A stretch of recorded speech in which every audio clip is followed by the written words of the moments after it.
মানে শৃঙ্খলতার ভেতর দিয়ে আজকে আমরা শৃঙ্খল ভাঙব।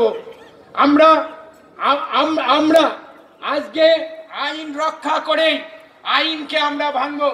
আমরা আমাদের প্রতিবাদের ভাষা বাংলার কোণে কোণে আমরা পৌঁছে দেব। আর সেই সঙ্গে আমরা বাংলা মায়ের উদ্দেশ্যে বলতে চাই, তৃণমূল কংগ্রেস আজকে বাংলার কণ্ঠকে রুদ্ধ করেছে। তৃণমূল কংগ্রেস বাংলার বেকার ভাইদের সামনে মিথ্যা উন্নয়নের ফানুস উড়িয়ে তাদের ভবিষ্যৎকে যে অন্ধকারের মধ্যে ঠেলে দিয়েছে, আমরা সেখান থেকে আশা জাগাতে চাই। আপনারা দেখছেন যে রাজ্যের মামাটি মানুষের বন্ধু বলে যারা নিজেদেরকে জাহির করেছেন, বাংলার মামাটি মানুষের জন্য যারা কোনো পরিকল্পনা গ্রহণ করতে পারেনি, বাংলার কৃষকের চোখে আজকে জল। বাংলার কৃষক ধান বিক্রি করতে পারছে না, বাংলার কৃষকের ধানের দাম নেই। আজকে ভর্তুকি দিয়ে ধান নেওয়ার কথা, যে ভর্তুকির টাকা কেন্দ্রীয় সরকার দিচ্ছে, অথচ এখানে টাল বাহানা করছে, ফোরেদের দিয়ে ধান কেনানো হচ্ছে, প্রত্যেকটা জায়গায় গন্ডগোল পাকানো হচ্ছে।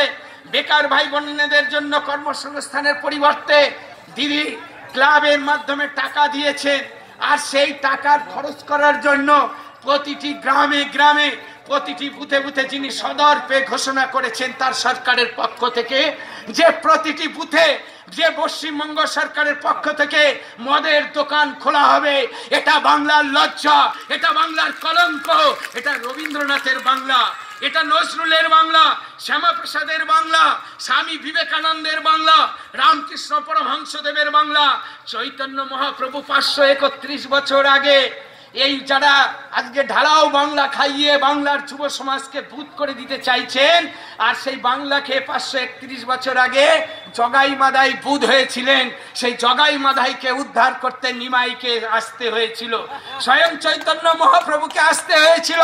তাই আজকে সেই বাংলার যুব সমাজকে আকণ্ঠ পরিমাণে মদ্যপান করিয়ে বাংলার যুব সমাজকে যিনি বিপথে পরিচালিত করতে চাইছেন, আর পাশাপাশি আপনারা দেখুন কেন্দ্রের নরেন্দ্র মোদী সরকার যারা মুখে কথা বলে না, কাজ করে দেখায়, তার কাজ করতে গেলে তার পরিকল্পনা দরকার হয়।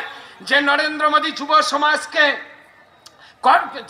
সমাজকে যে কাজের সঙ্গে যুক্ত করার জন্য নরেন্দ্র মোদী সরকারের পরিকল্পনা স্কিল ইন্ডিয়া, নরেন্দ্র মোদী সরকারের কৌশল বিকাশ যোজনা, যাতে শিক্ষিত বেকার ভাই বোনেরা যারা কারিগরি শিক্ষা লাভ করে নিজের পায়ে অর্থ উপার্জন করে দাঁড়াতে পারে, তার জন্য নরেন্দ্র মোদী সুনির্দিষ্ট পরিকল্পনা করেছেন। বেকারদের ব্যবসা বাণিজ্য করবার জন্য, নিজের পায়ে দাঁড়ানোর জন্য প্রধানমন্ত্রী মুদ্রা লোনের ব্যবস্থা করেছেন।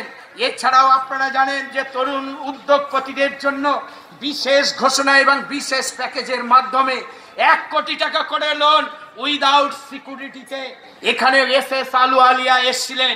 নদিয়া জেলার সমস্ত বেসরকারি ব্যাংক, সরকারি ব্যাংক তাদের আধিকারিকদের নিয়ে এখানে যুব কল্যাণ ভবনে সেদিন বৈঠক হয়েছে। অনেক সাংবাদিক বন্ধুরা জানেন, তা ওরা ছিলেন, আমরা ছিলাম, যে সেদিনও এসএস আলুওয়ালিয়া নরেন্দ্র মোদী সরকারের পক্ষ থেকে সেদিনকে দ্ব্যর্থহীন ভাষায় এ ঘোষণা দিয়ে গেছেন, যাতে আমার এই বাংলার শিক্ষিত বেকার ভাই বোন, আমার বাংলার নিরক্ষর বেকার ভাই বোন যারা সরকারি সহযোগিতায় কারিগরি শিক্ষা লাভের পরেও যাদের বাবা মায়ের পুঁজির অভাব আছে, চিন্তা করবার কারণ নেই।